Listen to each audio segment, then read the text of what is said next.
로마서 11장 25절로 36절.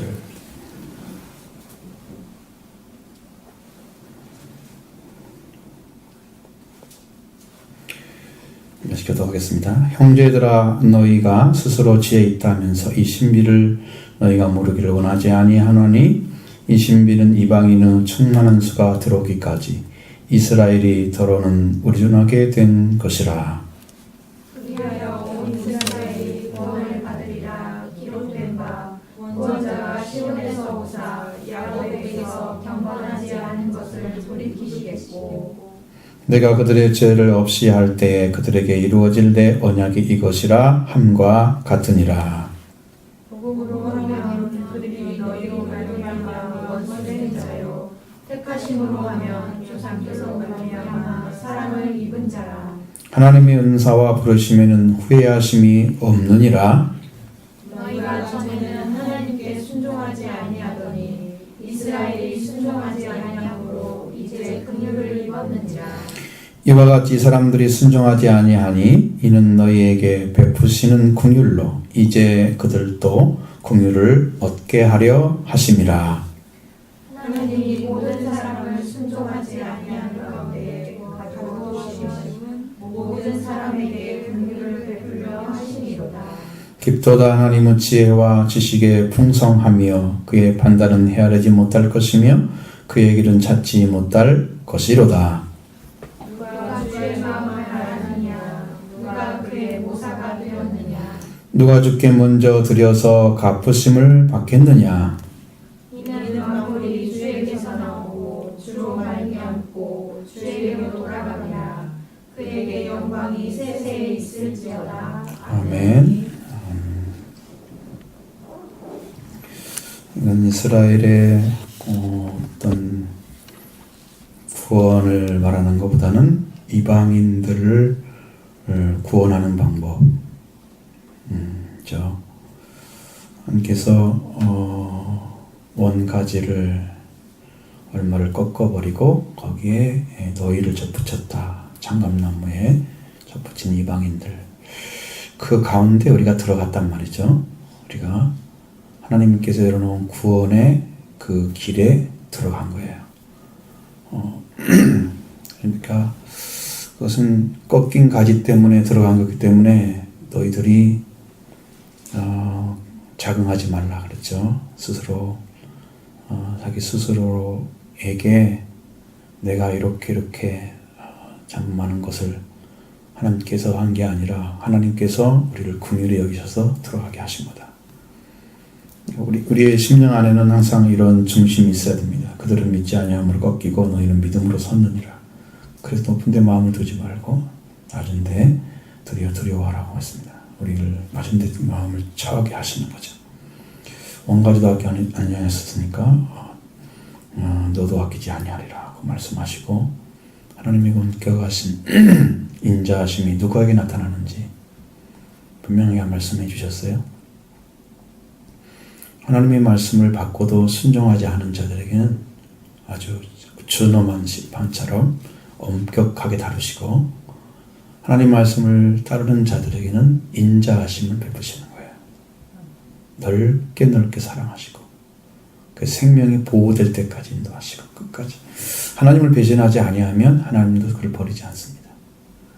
하나님이 먼저 버리는 일은 성경에 없어요. 한 번도. 다 사람이 잘못해서 그렇게 된 거예요. 그 하나님께서 사람을 잘못하게 만드신 게 아니고, 하나님이 만들 때는 하나님이 영을 부어서 완전하게 만드셨거든요. 그리고 하나님 말씀을 못 알아서 버릴 수 있는 게 아니라 하나님의 말씀을 다 알아듣도록 창조하셨는데, 타락한 이후로 그 말씀을 못 알아듣게 돼 있어요. 말씀을 하면 핑계를 대고 다른 말을 하고 온전하게 받아들이지 않고 그러면서 대립된 관계 만들어셔서 거기서 주를 맞거든요. 그러니까 그 뒤로 못 알아듣는 거였어요.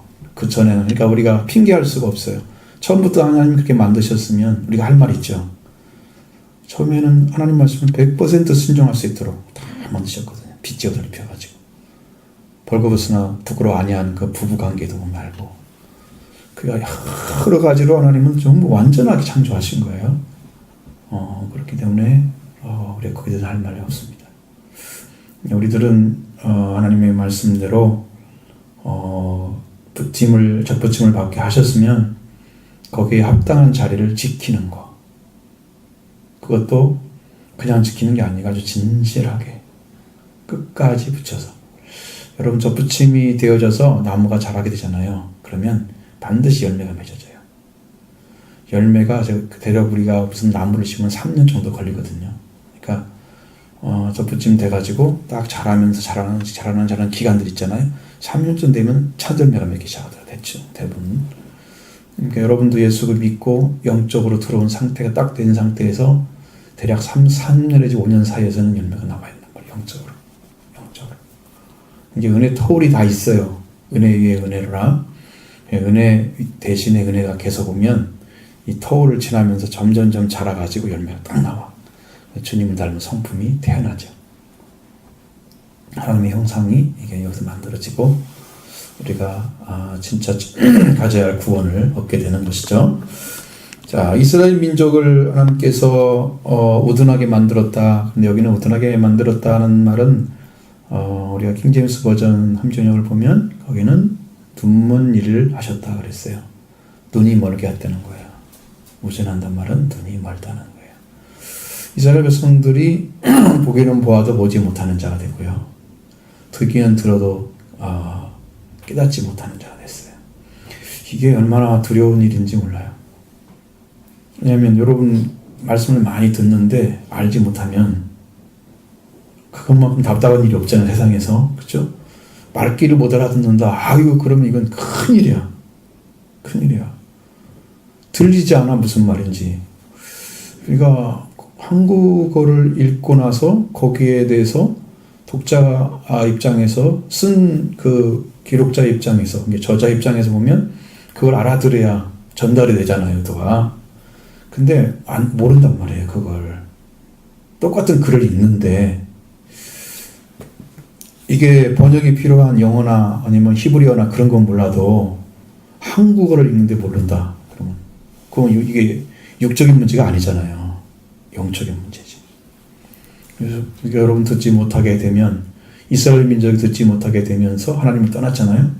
그리고 그걸 유기 상태로 놔둬버리고 이방인의 수가 꽉 채워질 때까지 그들을 그렇게 놔두는 거예요. 그게 하나님의 신비, 감춰진 비밀이라는 뜻입니다. 그 이방인이 다 수가 차면 이스라엘이 돌아오게 바뀔 거예요. 여러분 계시록에서도 그 6장에 보면 5째 인을 떼실 때에 제단의 아래에서 앉아있던 순교자들이 막 외칩니다. 언제까지 우리를 이렇게 놔두시려고 합니까? 그러니까 동무종들의 수가 찰 때까지 너희는 조금만 참으라. 그렇게 말씀하시죠. 그러니까 거기는 순교의 숫자를 얘기를 하고 있어요. 여기는 그냥 이방인의 수가 찰 때까지, 충만할 때까지. 그러니까 충만한 수가 들어오기까지 이렇게 이스라엘을 눈먼 자가 되게 만들었다는 거예요. 답답해요. 눈 멀으면 여러분. 귀가 안 들리도 답답하죠. 눈이 안 보이면 더 답답해요. 귀는 들리는데 눈이 안 떠진다 그러면 이상한 거예요. 그렇죠? 영적인 부분에서는 그렇게 될 수는 없어요. 이제 귀가 들리면 이제는 영적인 눈도 떠져야 돼요. 들렸는데 안 뜬다 그런 말은 말씀으로 회개하지 않는 뜻입니다. 말씀이 들려와도 그걸 붙잡고 하나님의 은혜를 구하지 않는데 너무 소극적인 거야. 완전하게 은혜를 구해야 되는 사람이 구하지 않고 있을 때 벌어지는 일. 눈이 안 열어지는 거예요. 무슨 말인지는 알겠는데 볼 수가 없는 거예요. 영원히 안 열어지니까.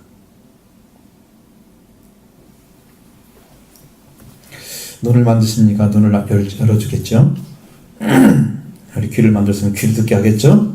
주님이 하나님께서 여러분의 귀에 할례를 주시고 눈에 할례를 주셔야 돼요. 다 볼 수 있도록 열어주셔야 돼요. 지금 둔감해지고 여기 감각이 떨어진 그것들을 잘라내는 거예요. 하나님 말씀이 들어오는데 막혀지면 다 잘라내야 돼요. 그래서 그걸 봐야 되고 들어야 되고 그거 보고 듣기만 하면 다 이루어져요. 그럼 돼요. 이것이 문제예요. 그래서 온 이스라엘이 구원을 받으리라. 온 이스라엘이에요. 이제는 이스라엘이 그냥 이스라엘이 아니고 온 이스라엘. 그러니까 우리 민족뿐만 아니라 세계 모든 이방인들이 다 이스라엘처럼 구원을 받는 자리에 들어가면 그게 온 이스라엘이 된 거예요. 그 사람이 다 와야 돼. 그러니까 세상에 속해 있는 이스라엘 민족을 중심으로 해서 하나님의 역사가 이스라엘 민족을 중심에서 이루어졌습니다. 구약을 보시면 다 그렇게 만들었어요. 왜?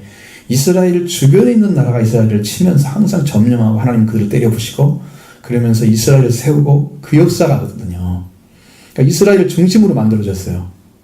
그러다 이스라엘이 지금 없어지니까 싸울 대상이 없는 거예요. 그 대신에 뭘 해야 돼? 이 하나님의 복음이 전파되는 기간이죠. 이게 이방인 수가 들어올 때까지 충분하까지 지금 기다리는 기간이죠. 그 숫자가 다 채워지면은 이제 어떻게 되냐? 그게 온 이스라엘이 되는 거예요. 온 이스라엘. 세상에 있는 모든 사람들이 하나님께서 원하시는 숫자에 딱 찾으면 이제 구원을 주는 거예요. 그게 끝이에요. 그래서 여기 말씀대로 이사야 59장에서 나오는 말씀을 또 이렇게 읽었죠. 구원자가 시온에서 오사 야곱에게 경건하지 않은 자들을 돌이키시겠고. 시온은 하나님께서 선택하신 성전이 있는 곳이고 왕이 세워진 땅입니다. 거기가 시험한 돌이 있는 곳입니다. 예수 그리스도가 거기서 나오신 거죠. 영적으로 보면. 그러니까 예수님 태어나신 곳이 베들레헴이지만 영으로 보면 하나님께서 거기서 시작하신 거예요. 거기서부터. 그래서 야곱에게 경건하지 않은 자들을 돌이키시고 내가 그들을 죄를 없이 할 때에 그들에게 이루어질 내 언약이 이것이라. 그러니까 온 이스라엘이 구원받는 역사는 하나님께서 허락하신 곳에서 시작해서 그들이 다 돌이켜서 돌아오는 것까지 다 말씀하고 있는 거예요. 죄를 없애주고 그들에게 이루어질 내 언약, 온 이스라엘이 다 구원을 받는 것입니다. 그러니까 신비스럽죠. 이게 신비스럽게 안 하려면 이스라엘 민족은 이제 끝났어. 너희들은 이제 그만 안 들어올 거야, 앞으로는. 그러면 이제 이방 민족만 구원받아. 그렇게 되면 신비스럽지 않아요. 근데 그들은 살려놓고 나중에 들어올 때까지 다 다시 들어오니까 하나님의 비밀스러운 역사가 지금 진행되고 있는 거예요. 그러니까 우리 눈에는 볼 수가 없죠. 왜? 이스라엘 민족이 지금 현재도 구원받지 못하고 있는 자들이 돌아오지 않고 있는데 언제 돌아와요? 이렇게 또 물어볼 수 있고. 그럼 그때가 되면 여러분들이 생각하지 못한 날에 주님이 오셔서 끝나는 날 직전에 할 거예요. 얼마 안 남겨놓고. 그러니까 이스라엘 민족이 돌아왔네. 그것은 이제 주님이 재림하시는 그 시기가 얼마 안 남았구나. 방송에 그거 나오면 그시에요. 근데 지금 트럼프가 이스라엘의 미국 대사관을 옮긴다고 그러잖아요. 그러면 이제 미국 대사관을 옮긴다는 말은 이스라엘이 예루살렘을 수도로 하겠다는 얘기거든요. 그러면 이제 종교 전쟁이 일어날 가능성이 조금씩 생기고 있는 거예요. 유프라데스 전쟁이 생기지 않은 거예요. 얼마 안 남았어요, 그것이. 지금 막 움직이는 거 보이잖아요. 그래서 그때가 이루어질 때까지 우리는 여전히 구원의 길을 걸어가야 된다. 구원받는 길, 하나님께서 열어놓으신 길을 걸어야 됩니다. 복음으로 하면 그들이 너희로 말미암아 원수된 자요. 왜? 우리는 구원받고 그들은 버림받은 게 됐잖아요. 그 복음이 이스라엘 민족도 구원하고 우리도 구원해야 되는 말씀인데 그 복음은 그들에게는 안 들어가고 우리만 들어왔으니까 원수가 돼 있어. 그렇죠? 그들에게 들어가지 말라고 들어가면 안 들어간 건 아니죠. 그들이 안 받았기 때문에 그렇죠. 그건 하나님 방법이에요. 택하심으로 말하면 조상들로 말미암아 사랑을 입은 자라. 그들에 대한 얘기가 이스라엘 민족에 대한 얘기죠. 택하심으로 조상들로 말미암아 구원을 사랑을 입은 자라. 하나님께서는 이스라엘 민족을 선택하시고 그들에게 그 조상들 아브라함, 이삭, 야곱부터 시작해서 그 이스라엘 민족들에게 다 사랑을 계속 쏟아 부어 주셨어요. 그리고 이스라엘 민족을 하나님께서 눈동자처럼 지키시고 계셨잖아요. 여러분, 사랑을 아무리 베풀어도 사랑에서 떠나 있는 사람들은요 못 느껴요. 못 느껴요. 이럴 때면 이거예요. 여러분이 받고 싶은 사랑하고 하나님이 주고자 하는 사랑하고 다를 수 있습니다. 응? 그럼 나는 사랑을 못 받아? 네가 원하는 건 받으면 사랑인 줄 알고 있지. 하나님이 주는 걸 받아야 사랑이거든. 여러분 부모가 자식보다 똑똑하다고 생각할 수 있는 부분들은 뭐예요? 살아온 연륜이 있기 때문이고 또 자녀를 사랑하기 때문이잖아요. 그래서 그들에게 필요한 걸 제공해주고 부모도 자식들이 순종하기 원하죠. 그게 부모 사랑을 받는 방식이잖아요. 근데 자식이 우리 엄마가 우리 아빠가 이거 사주면 난 사랑하는 거야 이렇게 정해놓고 그거 사주기를 막 졸라가지고 나 받았어 그럼 난 사랑받는 거야. 그렇게 억지로 만들어진 사랑. 얼마나 많이 그러는가 말이죠. 하나님 이스라엘 민족에게 그렇게 사랑을 베풀고 계셨는데 눈동자같이 지키고 계셨는데 그들은 그 사랑을 알지를 못했단 말이에요. 하나님의 사랑을. 긍휼을 베푸시는 긍휼을 받지를 못하는 거예요. 왜? 하나님이 주고자 하는 것 속에 안 들어오고 자기들이 원하는 것을 받으려고 하니까 그것은 있을 수가 없는 거잖아요. 근데 여러분의 신앙도 지금 동일하게 하나님이 주는 사랑을 받으셔야 돼요. 하나님이 여러분을 향해서 주고자 하는 것은 여러분이 지금 원하는 것보다 훨씬 완전하고 그리고 가치 있고 그리고 충만한 것입니다. 여러분이 주고자 하는 하나님의 사랑. 우리가 원하는 거 여러분 마음속에서 타오르고 있는 게 뭔지 여러분 스스로 체크를 해보시고 그 다음에 여러분이 그것을 하나님 뜻과 딱 맞아떨어지면 간절하게 구하십시오. 그러면 받을 것입니다. 이건 약속이기 때문에. 반드시 하나님은 본인이 주고자 하는 함께 원하시는 뜻을 구하고 의를 구하고 하나님 원하시는 방식으로 구하면 주실 약속이 맞거든요. 우리가 그것을 정말 집요하게 그 하나님 원하시는 것을 붙잡고 그것을 위해서 충성하지 않기 때문에 그래서 받지 못하는 거지 하나님이 안 준다는 말은 하면 안 돼요. 하나님이 안 준 게 아니고 여러분이 반드시 구해야 할 것을 바르게 못 구한 거고 구하다가 마른 거고 그런 거지 하나님이 안 주신 건 아니에요. 그러면 또 이제 어떤 사람들은 어떻게 하냐 하나님 이 날까지 꼭 주세요. 자기가 날짜를 정해놓고 줄이야. 뭐 하나님이 신부라는 사람이야? 응? 땅의 사람이냐고. 하나님인데 하나님 내가 며칠 동안 딱 정해놓고 기도할 테니까 그날까지 주세요. 응답 아니면 나 안 하겠습니다. 배짱이네. 이런 사람들이 얼마나 많아요. 하나님을 여러분의 심부름꾼을 만들면 여러분들이 뭐가 될지는 이제 뻔히 보여. 제가 왜 예수님이 그 큰일을 하셨는가 봤더니 예수님은 완전한 하나님의 아들이면서 하나님 자신이면서 그 다음에 사람이셨어요. 근데 종의 자리에 떨어진 거예요. 그래서 일을 시킨 거예요. 완전히 하나님이시고 완전한 인간이시고 그래서 세상에 어떤 사람도 그분을 알 수 있는 것이 없어요. 그러면 세례 요한도 그 예수님을 증거할 때 성령이 오셨을 때 알았다고 그랬어요. 성령이 오시기 전까지는 그분 누군가를 몰랐어요. 나도 몰랐다. 하나님이 세례를 베풀라고 물로 세례를 베풀어 하시니까 그 위에 성령이 내려온 걸 보면 그가 내가 보낸 줄 알아라. 보낸 자인지 알아라. 그래서 내가 그걸 보고 전했다 그랬어요. 그러니까 아무도 알 수가 없는 거예요. 뭘만 알 수 있어요? 성령으로만 알 수 있는 거예요. 그러니까 그 예수님을 알아보지 못한 사람들이 누차 많은 게 사실인 거야. 이 땅의 사람들은 알아볼 수 없어요. 예수님 누군지. 그러니까 참으로 이해하지 못하더라.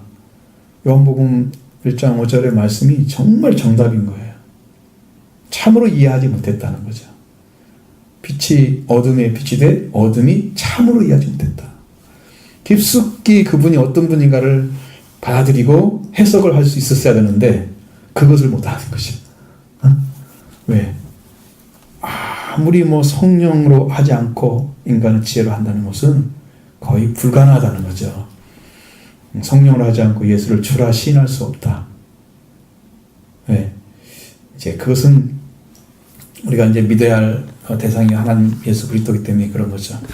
자, 우리가 그렇게 들어가기 때문에 우리 하나님께서 이스라엘 민족을 사랑하시고 그 가운데서 이끌어 가시는 그런 은혜를 베푸신 것은 그 민족을 통해서 구속사를 완성시키기 위해서 그 조상들과 그의 백성들을 사랑하신 거예요. 그것이 이루어지고도 이스라엘 민족이 돌아와서 정말 세계에 어느 나라보다 복음을 많이 전하는 나라가 되었으면 멸망하지 않았을 거예요. 전 예루살렘 교회에서 사도 바울이 파송됐으면 좋겠는데 수리아 안디옥에서 파송됩니다. 그죠?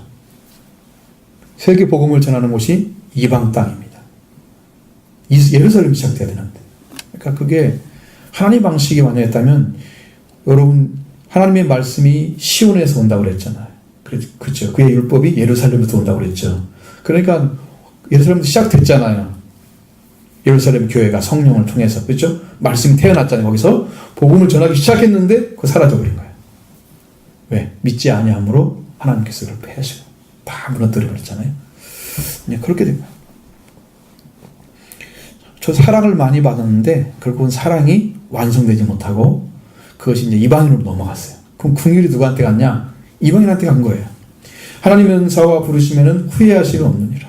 하나님이 그렇게 했어도 하나님의 선물, 은사는 선물입니다. 하나님의 부르심, 콜링입니다. 그래서 하나님께서 주고자 하는 선물을 주시고 성령의 선물 있죠. 그 다음에 하나님께 부르심이 있어요. 부르심이 완성되면 사명을 주십니다. 제자들이 부르심이 완성될 때가 언제냐면 부활의 주를 만났을 때였습니다. 부활의 주를 만나고 마태복음 28장 19절로 18절부터 20절에 말씀 나오죠. 그때 사명을 주잖아요. 제자 삼으라고. 그러니까 부르심이 완성이 딱 돼서 하나님께서 명령하시는 그 시간까지 가면 사명이 뭔지 압니다. 사람을 복되게 살게 하라. 아니면 살리는 자가 되라. 이렇게 명령해 주시는 거예요. 그 전까지는 예수님이 처음 만났을 때 전도할 때는 뭐라고 그랬어요? 그들에게 자기와 함께 있게 하시고 귀신도 쫓아내고 병도 고치고 천국을 전파하기 위해서였다 그랬잖아요. 그렇죠? 그 정도이지만 이제 예수님 그리스도가 부활하신 후에는 그들에게 더 강력한 메시지를 전하고 그 다음에 일꾼으로서 세워지고 또 사도로 세워지면서 증인이 되고 이렇게 권세가 주어지잖아요. 성령을 통해서. 그렇게 만들어져야 돼.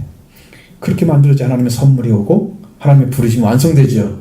근데 지금 이방인은 들어와서 구원을 받고 있는데 이스라엘 민족은 여기 되어 있으니까 그것을 통해서 하나님이 이스라엘 민족이 이렇게 하면 후회하시겠네? 천만의 말씀.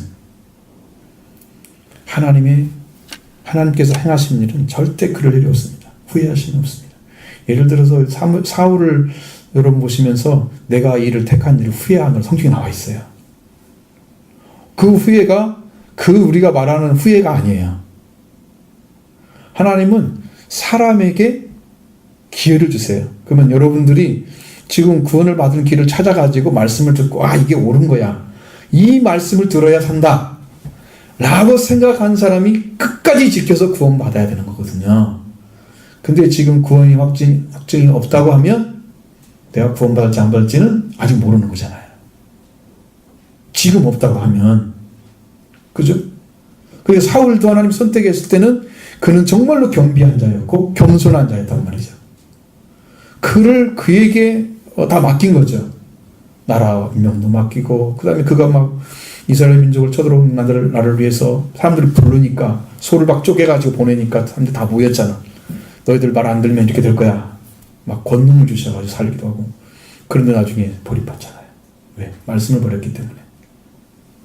그것이죠. 그래서 우리가 분명히 봐야 될 일은 바로 그런 겁니다. 하나님의 은사, 하나님의 선물과 부르시면은 절대 후회는 없는 거예요. 하나님 방법은 그래요. 근데 우리를 부르신 방법은 30절의 말씀같이 불렀어요. 너희가 전에는 하나님께 순종하지 아니하더니 이스라엘이 순종하지 아니함으로 이제는 긍휼을 입었다 그랬습니다. 이제 반대가 된 거예요. 전에는 순종하지 않았는데 이스라엘이 순종 안 하니까 우리가 긍휼을 받아. 그게 이스라엘 민족에게 가야 될 것이었어요. 근데 우리한테 온 거죠. 지금 믿는 우리한테 온 거란 말이에요. 그러니까 하나님은 지금도 그 사랑을 우리한테 구체적으로 베풀고 계십니다. 찾아오셔서 여러분이 구원받는 길을 계속 제시해주고 있는 거예요. 제시의 길, 그 길이 뭔지를 알려주는 거예요. 예수 그리스도가 바로 길이라는 것을 알려줘. 그분이 여러분을 위해서, 우리를 위해서 완전한 구원을 이루시고, 그리고 여러분에게 선포되셔서 그분을 믿게 되면 그 그리스도 안에 이루어진 구원이 여러분 것이 됩니다. 그 은혜는 십자가의 도가 멸망방정을 미련한 것이죠. 구원을 얻는 자의 하나님의 능력이 됩니다. 그게 권세가 되는 거예요. 그 말씀 자체가 우리에게 완전한 구원을 주는 거예요. 그러니까 그것은 이론이 아니에요. 실체가 오는 거예요. 실체가. 십자가에서 이루신 그 구원이 우리한테 오는 거예요. 예수님이 십자가에서 뭐라고 맨 끝에 했나요? 다 이루었다.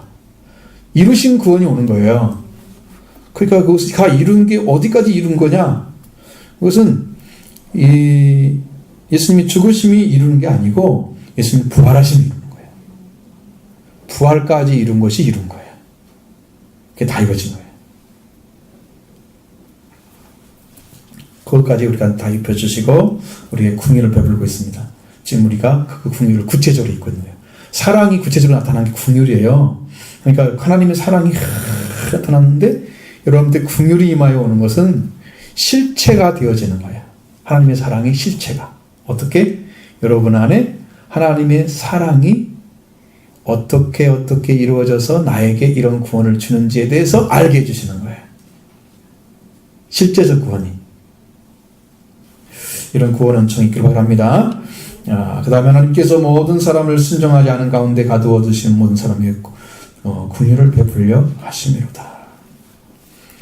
이것은 굉장히 큰 눈으로 보지 않으면 보이지 않습니다. 이 말씀은.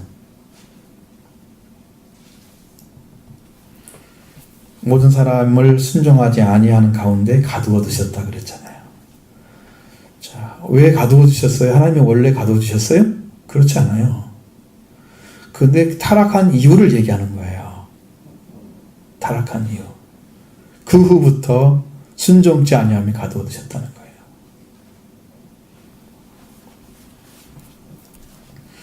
그런 그 모든 사람들이 하나님의 긍휼을 받아야만 되기 때문이죠. 긍휼의 손길이 임하여 왔을 때 우리에게는 하나님께서 주시는 구원의 은총을 우리가 알 수가 있습니다. 확실하게 받아집니다. 구원의 은총이 확실하게 와요. 나한테. 긍휼을 베풀기를 간절히 소원했을 때 하나님께서 긍휼을 베푸시는데 그때 뭐가 이루어지냐면 그때 하나님께서 말씀하신 대로 우리가 하나님의 긍휼을 입는 그 은혜의 보좌 앞에 갈 수 있어요. 히브리서 4장 16절의 말씀이 이루어집니다. 저는 그 구체적으로 그걸 내가 봤거든요. 그 말씀을. 그래서 우리한테 지금 이렇게 나시는 여러분이 하나님의 긍휼을 구하는 자리에 반드시 세워지기 원하십니다. 하나님 나에게 좀 이렇게 좀 주세요. 나를 긍휼히 좀 여겨주세요. 불쌍히 좀 여겨주시고 하나님 사랑 좀 베풀어 주세요. 그 말이거든요. 불쌍히 여기시고 하나님이 정말 나와 함께 계셔서 이렇게 구원하신 그 구원을 내게 직접 베풀어 주세요. 긍휼을 구하는 거죠. 근데 그렇게 하면 구체적으로 오시더라고요. 주님의 영이 오시고 주님의 구원의 은총이 오시고 그에게 나에게는 필요한 것들을 채워주시는 역사가 일어나요. 필요를 채워주시는 거예요. 우리가 우리 교회 저쪽에 삼천동에 있을 때 하나님 그 일을 하셨고 그 다음에 교회를 진리하고 할 때 하나님 그걸 하셨고 긍휼을 구할 때 하나님이 하셨어요. 그러니까 동일하게 하나님은 지금도 우리에게 긍휼 가운데 들어가게 하시기를 지금 행하고 계시는 거예요. 그러니까 여러분 가운데 오셔서 그 구원의 은총만을 여러분 간절히 소원한다면 지금도 긍휼을 구하면 그 긍휼을 하나님께서 하늘을 여시고 열어줄 것입니다. 부어주실 거예요. 그렇기 때문에 우리는 하나님이 얼마나 놀라운 사랑과 은혜를 가지고 계신가를 이해하기 어렵습니다. 하나님의 지혜와 그 지식이 얼마나 풍성하신지에 대해서 정말 알아듣기 힘듭니다. 이게 큰 구원의 은총을 입으면 하나님의 사랑과 그 생명의 그 풍성함이 얼마나 큰가에 대해서는 이게 가히 다 알 수는 없지만 그것을 근접하게 이해할 수 있습니다. 하나님이 무궁무진하게 부어주시는 사랑이 있고요. 그 지식이 있어요. 그 지혜가 있어요. 하나님 안에. 그러니까 그 긍휼을 맛본 사람들이 그걸 알 수 있습니다. 하나님의 긍휼을 맛본 자들이 그것을 이해합니다. 그리고 하나님께서 우리를 생각하시고 어떻게 생각하시고 여러분에 대하고 계신지도 잘 모르잖아요. 그것도 판단할 수가 없습니다. 우리가 너무 커서 완전하셔서. 이 바울은 이걸 다 봤어요. 이 말씀을 읽어보면 그걸 다 봤어요. 근데 표현을 못하니까 그냥 감탄사로 하는 거예요. 감탄문으로 만들어 놓은 거예요. 그가 하나님께서 주신 길은 사람이 가히 찾지 못할 길입니다. 이사야에도 그 말씀을 하고 계시죠. 동일하게 내 길은 너희 길과 다르다. 내 뜻은 너희 뜻과 다르다. 찾지 못한다 너희는 그것을. 그게 사실입니다. 그렇지 않으면 여러분 구원받기가 그렇게 어렵지는 않을 것입니다. 그렇게 힘들거나 그러지 않을 거예요. 여러분이 볼 수 있도록 구원받는 것이 쉽다면 이제 그렇게 돼야 돼요. 이를테면 열심히 기도해서 천일 기도를 했다. 이제 이를테면 우리가 스님처럼 이렇게 열심히 새벽물을 하고 그렇게 해서 참선의 길을 걸어서 뭐든 것 같다. 그럼 사람이 노력하면 되는 거잖아요. 이건 그렇게 한다면 여러분도 할 수 있을 거예요. 그냥. 근데 그걸로 안 된다는 거죠. 왜? 그건 하나님이 주신 방식이 아니기 때문이죠. 독신자 예수 그리스도가 통하는 길을 만들어 놨기 때문에 그 길로 가지 않고는 절대코 구원이 오지 않게. 왜 그럴까? 그것은 죄의 문제를 해결할 자가 없기 때문입니다. 죄의 문제를 해결할 자가 없기 때문에 예수 그리스도가 반드시 개입하셔야 돼요. 오셔야만 되는 거예요. 그렇지 않으면 거기 다 걸려 넘어지는 것이죠. 그래서 주의 그의 길은 찾지 못할 것이로다. 우리가 찾지 못합니다. 눈에 보이지 않죠? 그런데 하나님은 가지고 계시는 거예요. 우리한테. 그 길을 주시려고. 이것도 마찬가지 34절의 말씀은 누가 주의 말을 알았느냐? 주의 마음을 알았느냐? 누가 그의 모사가 되었느냐? 여러분 스스로 하나님의 마음을 알았다. 그 사람은요 굉장히 교만한 사람입니다.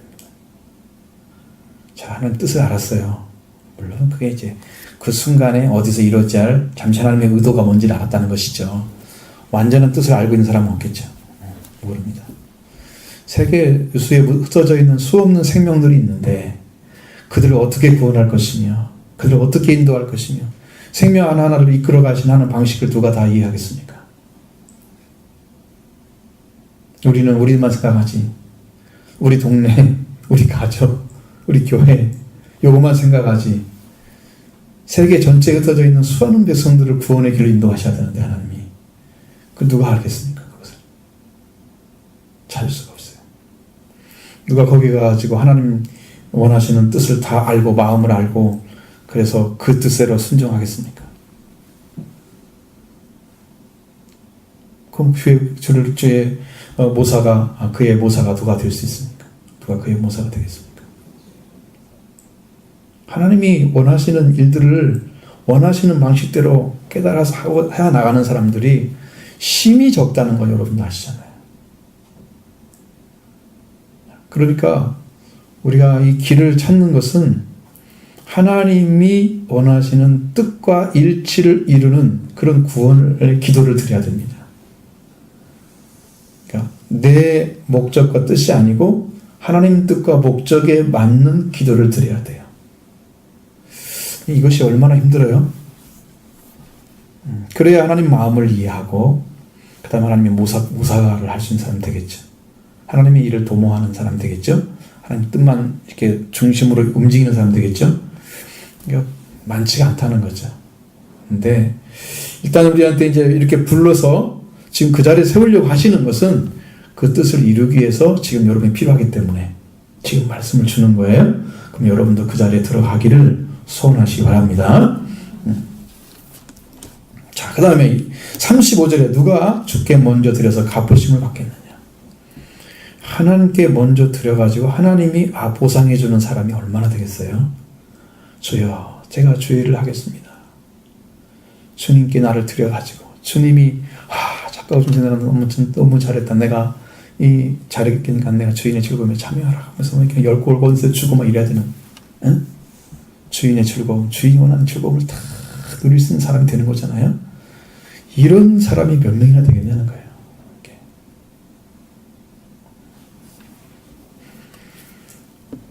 하나님께 와서 부르니까 내가 여기 있습니다. 주님 뜻대로 행하소서. 이사야 같은 사람도 그걸 했잖아요. 나중에 보면 이사야도 주여 내가 있겠습니다. 주여 나를 보내소서. 보내는 게 먼저가 아니었잖아요. 그의 화제를 갖다가 불러 입술을 태워서 죄를 사하고 그에게 입술에 말씀을 주어서 보내잖아요. 그냥 가서 할 사람들이 적어요. 그럼 입술에 화제를 내서 이건 성령으로 지진 거예요. 그러니까 자기 말을 할 수 없는 사람 되게 만들었어요. 자기가 그 전에는 입이 부정한 자인 알았어요. 입에서 나온 말들이 다 더러운 말들이었어요. 그러니까 그 수로 지진 다음에 여기가 하나님께 주신 말씀만 증거하는 입술이 됐어요.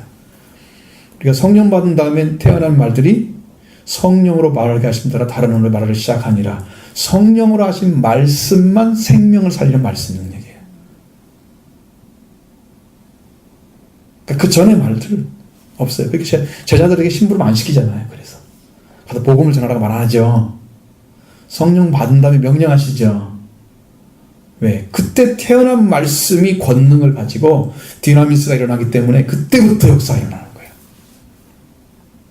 그때부터. 저는 그게 이제 뭔가를 조금 이해를 하겠어요. 왜 우리한테 마태복음을 공부하게 했는지 좀 이해가 돼. 이제 그것이 깨달아져요. 교회를 세워서 뭐를 하려고 하시는지. 여러분이 이제 엑소시아가 빨리 이루어지는 사람들에게 이제 디나미스가 필요한 건데 이것을 먼저 빨리 찾아가지고 여러분 세워지는 역사를 하시기 위해서 하나님이 그걸 나누신 거예요. 그 일을 하셔야 돼요. 여러분 스스로가 내가 주께 이렇게 드릴 테니 주님께 드려서 주님 내가 주께 이렇게 충성했습니다. 주님께 드렸습니다. 이게 지금 무슨 문제가 생길까 했더니 많은 분들 중에 주님을 위해서 부름받은 사람들 중에 이렇게 사는 사람이 있어요. 나는 주님께 이만큼 드렸습니다. 주님 나는 이만큼 충성했습니다. 이만큼 했습니다.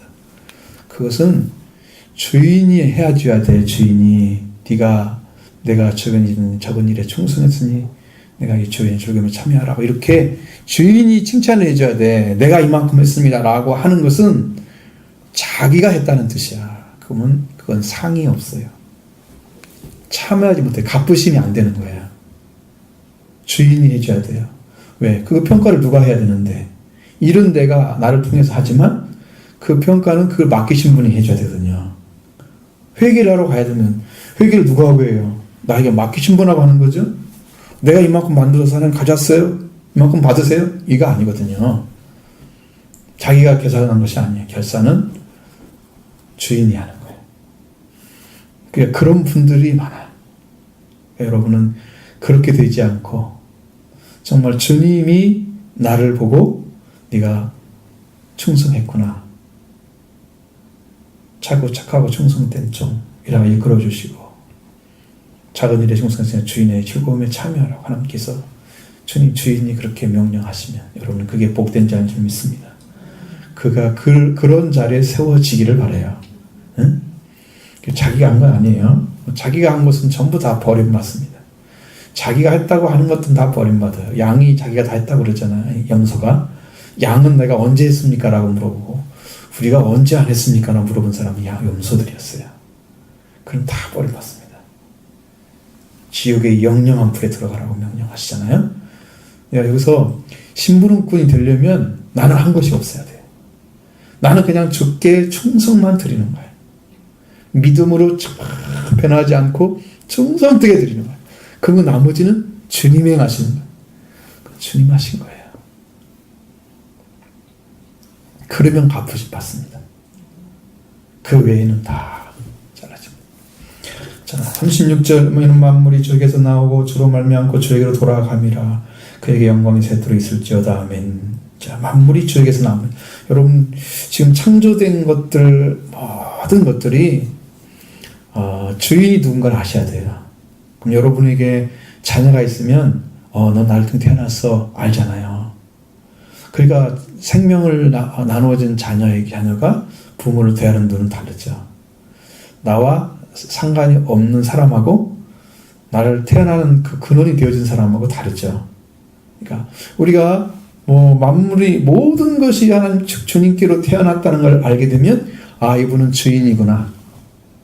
그걸 알게 되는 거예요. 내가 주인을 몰라보는 사람은 주인이 가지고 있는 어떠한 것도 누릴 수가 없습니다. 이 땅에서 쓰는 것은 다 외상으로 쓰는 거예요. 여러분들이 돈 주고 산 거 있어요?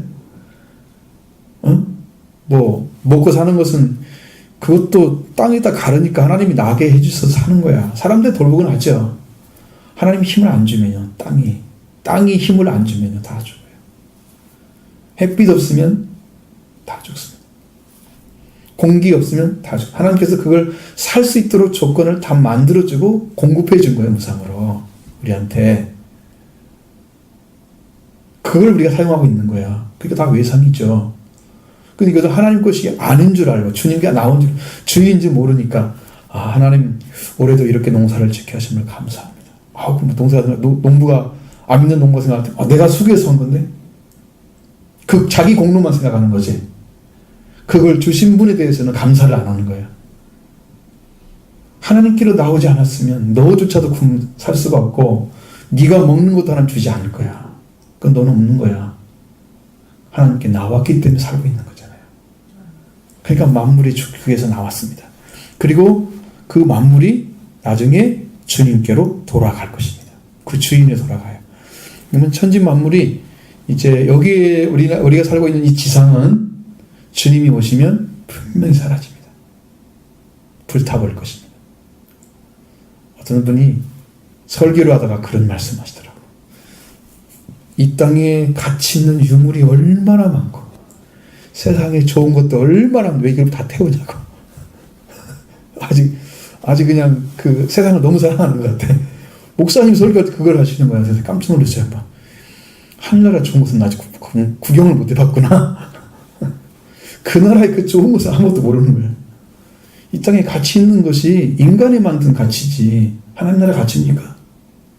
아니잖아요. 주 여기로 돌아갑니다. 그는 주로 말미암고 주에게서 나오고 주로 말미암고 이제 주가 원이 되어졌어요. 그리고 주님께 돌아갑니다. 그럼 돌아가게 되면 여러분이 돌아가게 되고 이 만물이 이제 이 땅이 우리 주의 나라가 되어져서 천년 동안 천년왕국이 이루어질 거예요. 이 땅에서 지상에서 이제 많은 사람들이 이제 파라데이스가 어디서 온다?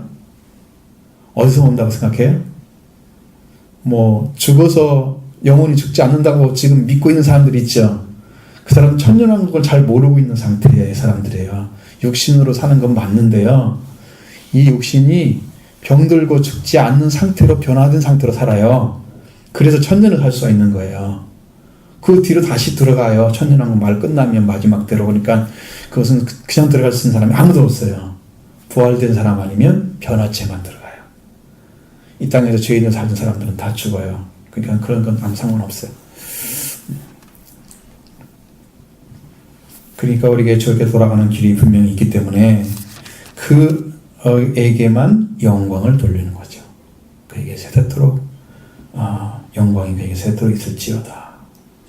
아멘입니다. 그것은 정말 우리가 바라봐야 할 그 하나님의 나라, 하나님의 세계를 말씀하기 때문에 그렇습니다. 여러분 안에도 이런 복음의 역사가 일어나기를 원하고, 이 복음이 여러분의 심령 안에서 세워져서 정말 주님께서 이 땅에 오시기 전에 여러분 이방인의 충만한 수가 있을 때까지, 지금 놔두고 있잖아요. 지금 구원의 때입니다. 지금 은혜 받을 날이에요. 이 날들을 여러분은 귀하게 여기시기 바랍니다. 내가 이 땅에 하루를 사는 것이 얼마나 큰 축복인지, 이 땅에 내가 숨을 쉬고 사는 게 얼마나 큰 축복인지. 왜? 구원 기회를 주셨기 때문에, 구원을 받을 기회를 주셨기 때문에, 그래서 귀한 거예요. 정해져 버려요. 이제 죽음이 와버리고 끝이 나면 정해져 버려. 더 이상은 감사할 일이 없어요. 이 땅에서. 그때가 되면. 그럼 내가 살고 있는 이 시간이 구원의 은총을 받을 수 있는 축복의 시간이기 때문에 내가 사는 시간이 너무나 감사한 거죠. 이 시간을 얼마나 감사하면서 여러분이 심령 가운데 그 은혜를 받아들이고 그 은혜의 축복 속에 여러분 들어가셔서 구원을 이루시기 바랍니다. 두렵고 떨림으로 너희 구원을 이루라. 이루어지기를 바랍니다.